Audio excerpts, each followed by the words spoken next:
Wherever people go, there is what is called the language of power, you know.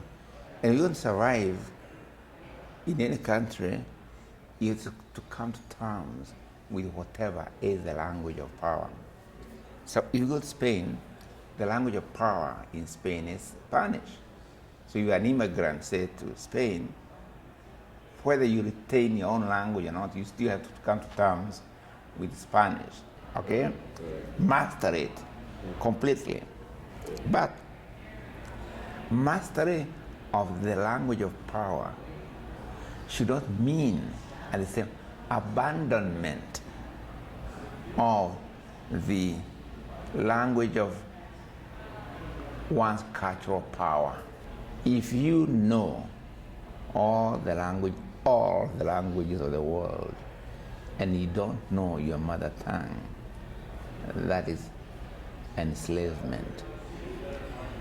But if you know your mother tongue and then add to it all the languages of the world, that is empowerment, okay?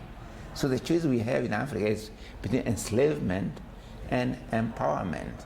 Africa is the only continent where writers feel comfortable to write in a language their own people don't understand.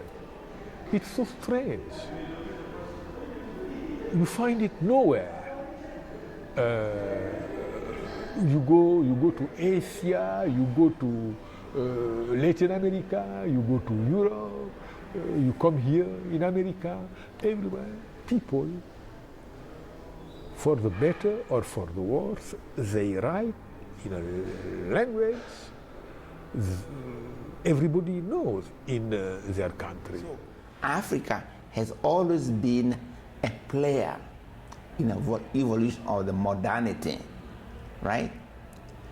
It's only been a player on behalf, or has been utilized, being used by others, right?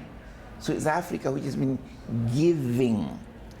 And I think we are wrong to think of Africa as not being part of the modern. It was always a part of that, but under an equal power relationship. Given the fact that 60% of the world's arable resources and I believe 55% of the world's potable water is on the African continent, there are two things that are going to happen. Africa is going to, whether it likes it or not, by destiny it's going to be a central focus for the world. What's going to happen is who will manage that particular focus, Africa or the rest of the world? If you go to Africa, any African capital, and look at financial institutions alone, just visually, you'll find many banks owned by European corporations or Western corporations, right? You go to any capital city in the world, I mean, in the European city, and see whether you find an African-owned financial institutions, right? You don't find African corporations exploring oil in Europe and American shores, right? You don't have African corporations mining gold and diamonds in shores in England or France and so on. It's the other way around altogether, right? So Africa has always been the future of other countries.